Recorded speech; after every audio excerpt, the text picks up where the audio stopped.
Okay, welcome everyone to the Parks and Rec Committee meeting for January 4th, 2023, and it is about 5:43 p.m. Roll call, Amber? Mr. Ghost, Here. Mr. Grumney, Here. Mr. Martin, Here. all three present, we have quorum. Okay, Would you add Mrs. Cooper's name to that since she officially still is on the committee? Mrs. Cooper's absent. okay. How about, let's take a look at the minutes from December the 7th, our last Parks meeting. I'll make a motion to approve. A second. Second by Mr. Why are Martin. we so loud all of a sudden? Yeah. Hudson got, oh my, it's Okay. really I kicking. can certainly hear. Where's that little land? It's really loud. Oh, no, wait a minute, yeah. I can sit further back. Is that better? A little bit better? A little bit. Want me to wait?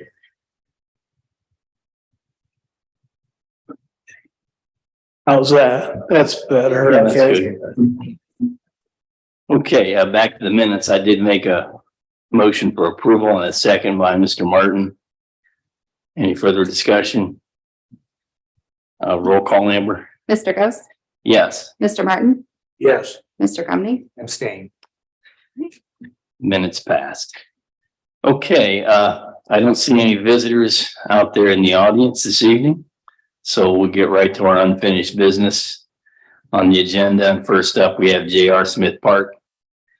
And we've had ongoing discussions, as you're probably aware, Mr. Grumney, since this is your first meeting, but on what we're doing with J.R. Smith Park, the planning and things, and it's ongoing. And Wes and Daryl, do you happen to have somewhat of an update for us this evening?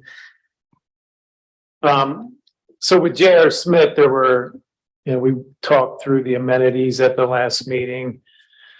Basically, we're, going to take out some of the amenities and potentially move those to a different park location. Mhm. So we just went through the amenities one by one and decided what we wanted to keep here. With that, one thought was to take potentially like pickleball courts or other courts up to Freedom Park. So to kind of now start thinking about Freedom Park along with J.R. Smith Park. Taking a look at all the amenities that we're trying to achieve at both park locations and then seeing which park would be the better fit is kind of the big picture Right. statement right now. Yeah, so what I was gonna say, what you see in the packet then is we've included the last conceptual plan for J.R. Smith Park, but we've had discussions that have moved us a little bit beyond this concept. So again, it's just kind of a baseline and maybe to help Mr. Grumney as well understand at least what's on the table. What we've included then, it was as Wes indicated, we talked a lot about maybe moving some of those items to Freedom Park. So I've included in the packet then the relevant page from the master plan that talks about the recommended improvements to Freedom Park, and thought, well, maybe that would be kind of worth reviewing with this group and then kind of see where the conversation goes about, again, whether some of those amenities that are currently aligned or currently assigned to J.R. Smith roll over to this, or whether you see those as two different planning exercises, or whether we see this as an opportunity to maybe revisit our master plan. So that's what's in the packet, and that's why it's in the packet. So maybe just if we could just go over maybe Freedom Park recommendations a little bit again, just to get people up to speed on that might help. Yeah. So do you want? sure. Yeah, Wes will I help can- lead that conversation. So if you turn to page 6 of your packet where Freedom Park is.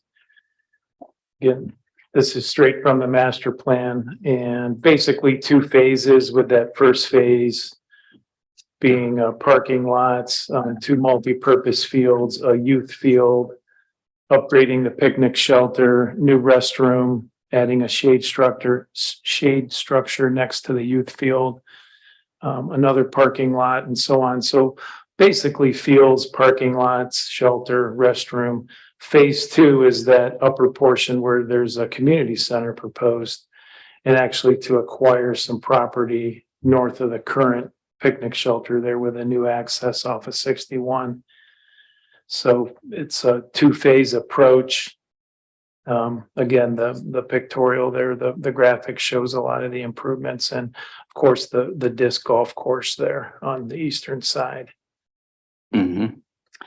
And also, the future land acquisition parcel there. Right. And, I'm trying to recollect the name of the, property owner there. Can't think of it off the top of my head. But, Break, Money Break, that's right. Money break. Mr. Money Break passed away, unfortunately. I think it's been a year or so, maybe a couple years already, but I know his wife is still there and may have an interest in selling that at some point, but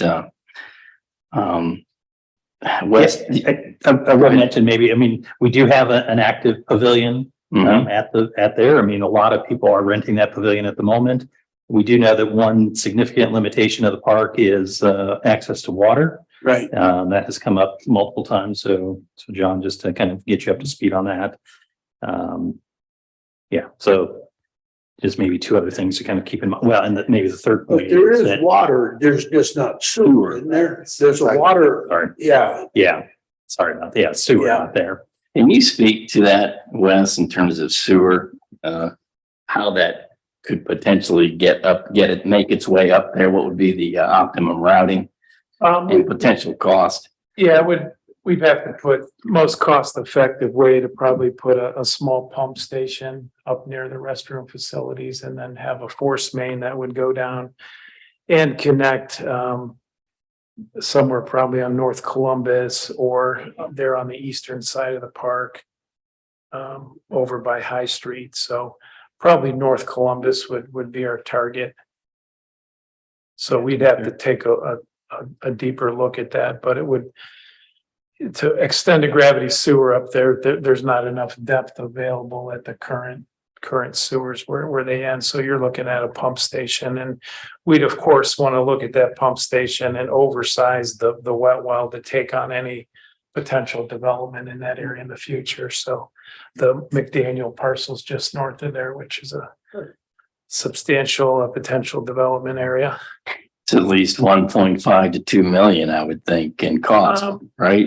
It's smaller pump station, you know, to benchmark a large pump station, Sunbury Meadows lift station, back when that was built in 2007, was around $1 million to today's dollars, 1.5 or higher.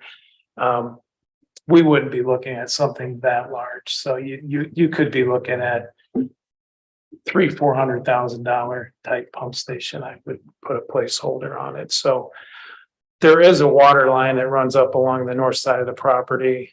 So that's it, and I believe that's a 6-inch. Oh, okay.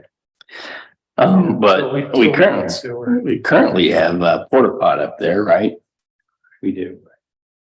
Are 2 porta pots sufficient if we wanted to go with a couple of pickleball courts up there? And add that to the first phase of that Right. redo? Is that possible? I would think some portable facilities would be appropriate for a short period of time, short being, a couple of years or whenever you can get that lift station put in. So the land, obviously, it's not for sale. This would require future acquisition, assuming it's for sale and we can acquire it. Is that accurate for the community center? The community center itself, the building would sit on the existing property that the city owns, but that parcel, the parcel right here would be acquired. Right there on the So where's the spot. community center? Where am I missing? Right here. Oh, that's the community center. I'm sorry. I thought it was up here. Okay. Yeah, we would be acquiring this part. I see. Okay. And the community center, that obviously I saw it had a pool. Would that have other things like exercise equipment and basketball courts, or are we thinking more specific, just like a pool and? Well, that's to be determined, but Okay. we would shoot for all those things And then, when the time comes, I would think. Yeah. But, Well, and my last question, like, real quick, are we looking at these parks in consideration of what might be coming along the Sunbury Parkway? And like, so we don't put it all here and think, oh, wow, the community center would have been nice at the Parkway, or, you know, I'm sure we are, but just curious. No, it's, Yeah. that's worth remembering that Yeah. there'll be, you know, we have asked the consultant that's doing the planning work there to consider, you know, open and recreational spaces that might be appropriate along the parkway. So we certainly give them, I think, some guidance on that.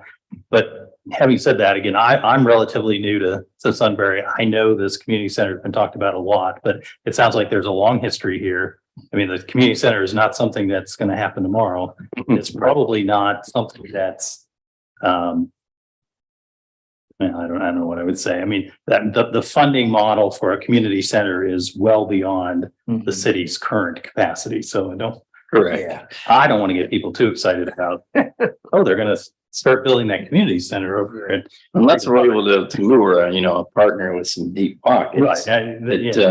There's a lot that would have to happen for that, but Could happen. yeah. And we have it on our to-do list. It brings recreation centers. Yeah. The other thing I was going to say about this land, though, before, just to kind of make sure everybody's on board. The service department does use this land for some other purposes at the moment, not recreational completely. So we'd have to, you know, kind of understand and appreciate how they're using the space at the moment, as well, when we think about planning for the future of this park. And back to J.R. Smith for Mr. Grundy's benefit and for the record, if you look page 4, so what we talked about in the last meeting was removing the pickleball and the gardening area and just focusing more on a family oriented splash pad area and playground. And moving the pickleball courts out to another location simply because it's a different, primarily demographic. It's an older crowd. And the garden center area, we felt that Rosecrans Park was a better location. Students could contribute to it. And it's expandable. There's more area over there for that. Seemed like a better fit overall. So that's sort of what we talked about in the last meeting in summary. What else could you add to that, Wes?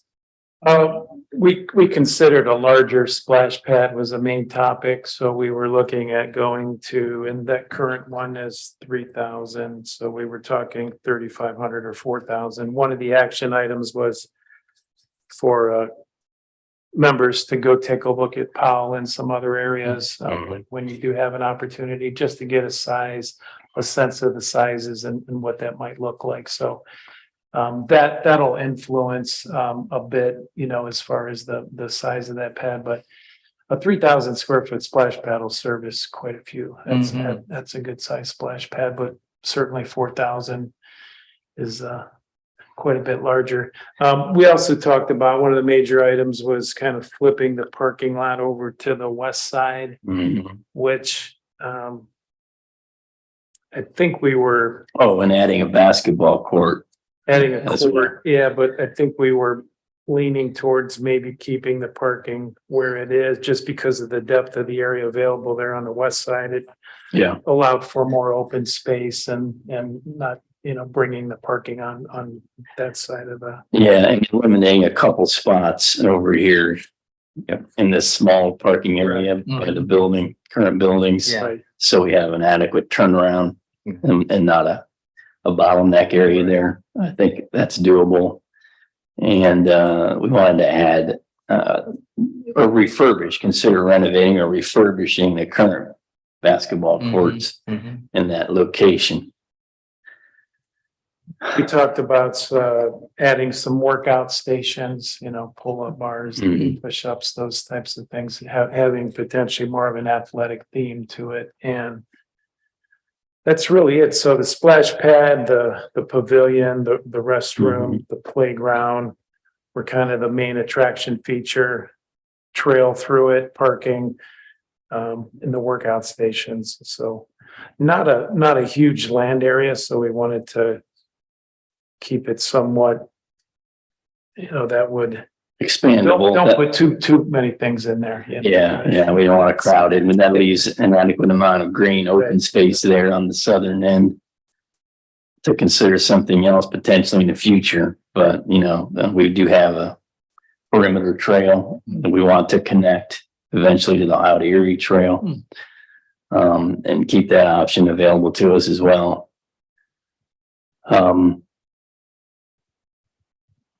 What would you suggest, Daryl or Wes, in terms of moving forward, next steps?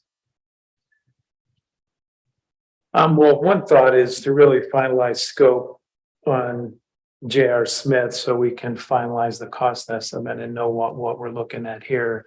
I think we have the Reservoir Park scoped out and we know the cost on that. So if we can get those two identified, then taking a look at the master plan for Freedom and essentially deciding on what we want to put in that location. I think this is a good plan. I would agree to maybe look at a different location for a community center. And then, just really start to go through each one of these amenities on Freedom Park and decide if that's appropriate. I mean, that disc golf course probably gets a lot of use. It takes up a lot of space. Is that a benefit? Would you want to look at something different there, more ball fields or youth football or anything like that? So really just to nail down what you are thinking on amenities for Freedom Park. And we could, I think we could take a cut at making a list of potential amenities for that, like we did on J.R. Smith, and just have that ready for the next meeting, prior to the next meeting, so you can read through them and just create a laundry list of potential amenities, if that would be a approach. Yeah, let's do that along with the sewer Right. install and potentially determine a rough estimate and in terms of what it would cost for that, because what we're trying to do, the reason we're trying to look at Freedom Park in total is potentially maybe seek a bond issue in a year or so for getting everything, these three parks essentially not done, but certainly first phases or second phases done all at once. Right. We have looked at the affordability of that. I can't remember the statistics exactly. Yeah. Can you, Daryl? I didn't bring them with me. But it did seem relatively affordable for a $3.5 to $4 million. I think we did it 4 million. Or I think I'll send out an email that summarizes the high level analysis of what the additional cost to a property owner would be if you did X, if you borrowed X amount of money. So two quick questions. I'm sorry I'm playing catch up here, but is there a, so sometimes I'm not the best at thinking about, okay, you say pickleball courts, I'm like, that's great. You say a playground, I'm like, that's awesome. But is there like a list of like, okay, here's typically what a city park has in it. Not one particular park, but here's 20 things you can put in a city park. And then here's the associated cost with each item. Do we have anything like that exists, rather than just trying to invent the wheel and say, okay, what would be good in the park? And then we realized, well, we didn't even think about putting in, somebody went to Wellington or somebody went to Zanesville to a park and found out you can do this. Is there a list that exists that says, okay, here are the 30 top things that go into a park? They can go into a park. Sure. Yeah, we can. Our landscape architect team does a lot of park work, so we can take a look at a comprehensive list. And the cost is going to range for each item based on the, if you talk about a skateboard park, that could be here or here. So but it was something we considered here as well. Yeah. Oh, a skateboard park. At J.R. Smith. And maybe that is potentially a future phase down there in that southern end. Yeah. Or maybe it goes out of Freedom. Yeah. And so if I could kind of echo the comment that Wes made, and I do think that if we could settle on a scope around J.R. Smith, it would probably help quite a bit, because I know we've sort of been back and forth about how much to put in, how little to put in, more, this, that. So, because I also think, Mr. Chairman, I think you indicated there was in your mind, kind of a threshold amount that you wanted to spend on J.R. Smith. Was that $1 million? I can go check my notes, but 1.5, I think. 1.5. Okay. Mm. So with that, maybe as additional guidance to kind of help him as he, Yes, you know, I think that's a Fine. sweet spot for Right. J.R. Smith, and that would get almost everything done. I think that we want to do. Yeah. Refurbish the basketball courts, the splash pad, playground, the pavilion and bathroom facility. Yep. And Yep. the perimeter trail. Yep. I think we had general consensus, didn't we, Dave? Our last meeting about those amenities. Yeah, yeah, there was a little bit of back and forth. The only other, when I was looking at my notes, the only other thing I saw is a little bit of back and forth in terms of whether there should be a separate changing area or whether that should be a Right. part of the restroom. But maybe again, that ultimately will come down to the pricing option for the available funds. Mhm. Okay, very good. Let's see, 6:04. Anything else to add?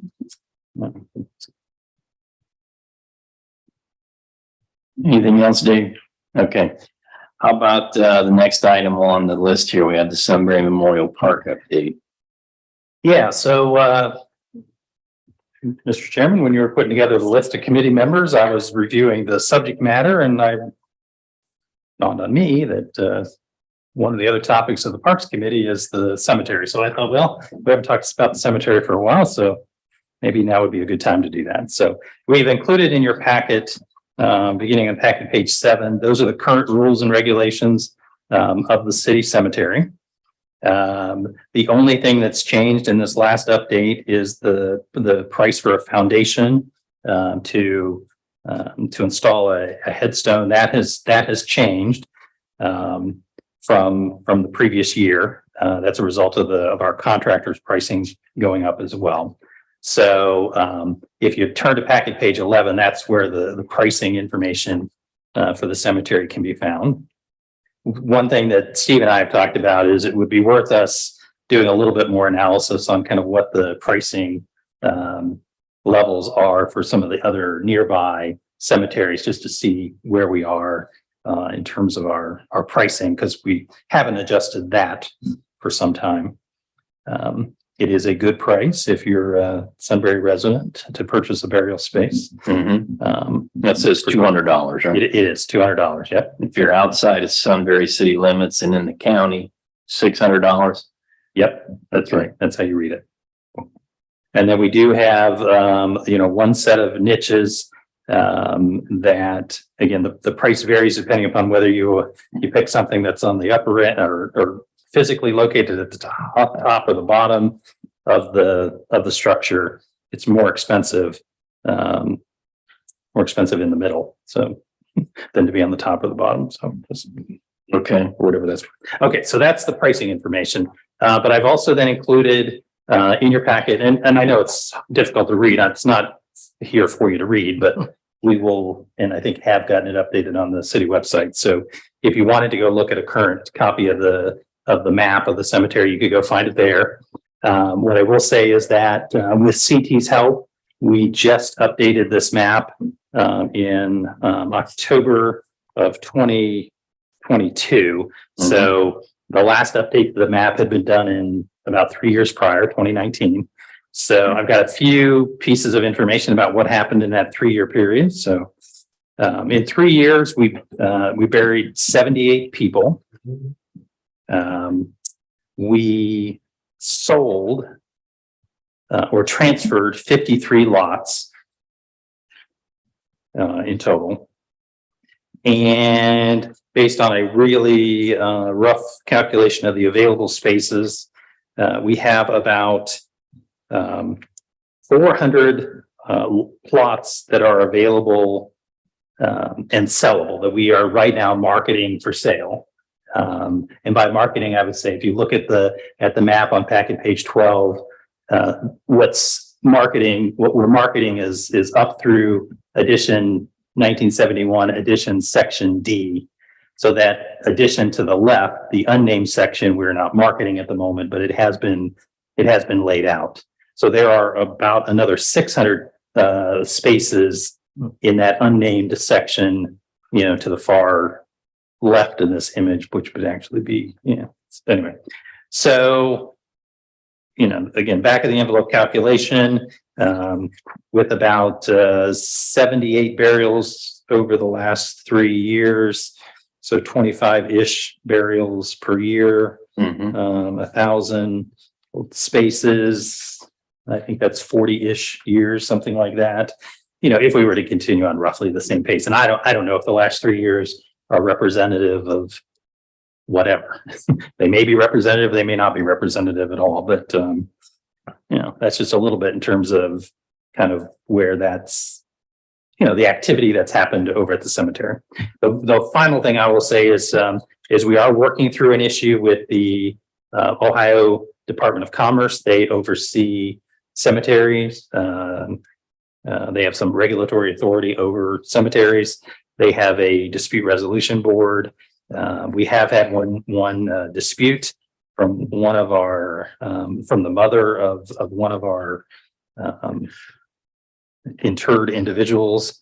We are working through the issue. There's some concerns about water around the gravesite. This is the portion that if you look at the large map, it's 1971 section D. It's that very lower left-hand corner, which actually gets you as close to the creek as you can possibly be. So the water is draining in that direction. There is a road there that does help to hold some water in that area. So we're working with the commission and we're working with our maintenance team.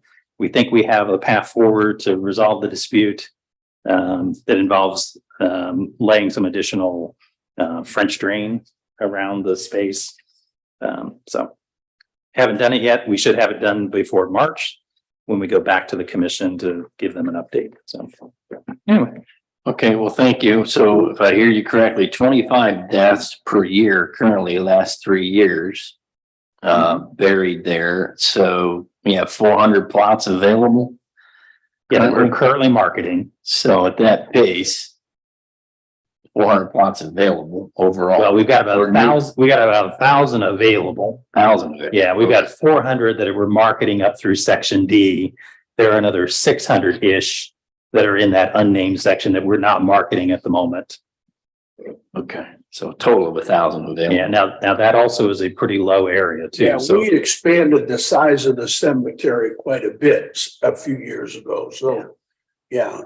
yeah, there may be a little bit, they may not all be usable sites, and we may have to do a little bit more work on that, but Is there a concern that we need to expand it any further or talk about that Well, right now? I don't know. I mean, I'm not here to say that I think there's a concern, but if others starting to feel that way, then, you know, maybe we should start to talk about it. And I think we're pretty well landlocked when it comes to that, because that section that we expanded into, we've owned it for quite a long time. It just had never been cleared off and gotten ready. But when we get to the end of it, we're kind of the end of our property, and that's going to be all. If we're going to look at more options, we're going to have to look for a potential another location for a cemetery, I would think. Could you, But that's still 1,000 out. That's 40 years from now yeah, at 25 per year. But you know, it's hard to say. It is hard to say. So. all right. Well, for now, I think we'll table that, but I would like to know these costs. Have we increased these recently? No, we've not. So that's, I mean, I think it's worth us doing a little bit more research on that. Yeah, I would like to get a market survey of Yeah. area cemetery fees and see how we compete. We reviewed it several years ago, and it was easily covering our expenses. Mhm. And the discussion back then was, you don't want to use people dying as a money maker Right. for the village. You want to cover your costs. And basically that'll be it. So, yeah. Let's do a little more research on that, Mr. Hennessy, and maybe we can revisit this next month or the month after. Whenever you can get to it. Yep, we will. And I have a question. Do we have anything in cemetery rules? Can somebody be buried in our cemetery in a pine box without being embalmed? That is legal in the state of Ohio. And I don't know if it's in cemetery rules or not. That's Jewish Yeah. funerals happen that way. They don't put any chemicals in the body because the ashes to ashes, dust to dust. And so the reason people are in these caskets with the what's the thing called they put over it? A vault, The vault, yeah. is to keep the chemicals from the embalming of getting into the earth. Hmm. And I didn't know if we have a rule in our cemetery that says that has to happen or not. There are places in Ohio where you can be buried in a pine box with no chemicals added to your body. Yeah. So that you actually go back to being dust. Yeah. Are these the only 4 pages? Yeah, I mean, Our I rules. can tell you that it's in the rules. It doesn't speak to it. It doesn't say that it's Okay. prohibited. Yeah, I was skimming through this. I didn't see anything. But I don't know. That might be a question for Mr. Bream if we wanted. Yeah. I personally think it should be allowed, Allowed. Yeah. but yeah. Well, like I said, I don't think there's anything that prevents it at the moment, but we'll confirm that it's Okay. permitted. It does say the husband or wife shall have a vested right of internment of his or her body in any burial space conveyed to the other. Yeah, that's one of the, that's one of the big issues that comes up is kind of who has ownership of the plot. Yeah, basically it's to, whoever's purchased it, and then ultimately it goes to a surviving spouse, then it goes to heirs, direct heirs. Yeah. Unless there's something stated in a will that says something differently, then Right. you would follow that. So, there are some challenges in terms of sorting through that. And we've had a couple of those, here in the last couple of months, but we've been able to work through them all. Let's run that by Mr. Bream. Yep. As well. Okay. Okay. All right. Anything further on the cemetery? Yep, that's it. Okay, final item here. Let's see, it is 6:15. I did want to touch on the reservoir. Wes or Yeah. Steve or Daryl, could you give us an update on where we are there? We're working on the design drawings, the construction drawings for that project right now, so. Some survey work's required, but just the trails, the floating dock, the observation deck, the gravel parking lot and so on, so we'll. Hoping to get a conceptual set together here quickly that we can. Yeah, and for Mr. Grumney's benefit, I think, and you may want to correct me if I'm wrong here, Mr. Hall, but we did agree. I thought we had a consensus on the floating using a fishing pier, one fishing pier, and an observation, the floating fishing pier, Right. and an observation deck. Right. Those 2 items, primarily amenities for now at the reservoir. Okay, all right. Anything further from Mr. Martin or Mr. Grumney or anyone else? Okay, motion for adjournment, So moved. Mr. Martin, Second. second by Mr. Grumney. Roll call. Mr. Martin, Yes. Mr. Grumney, Yes. Mr. Ghost, Yes, we are adjourned at 6:15. thank you. Thank you.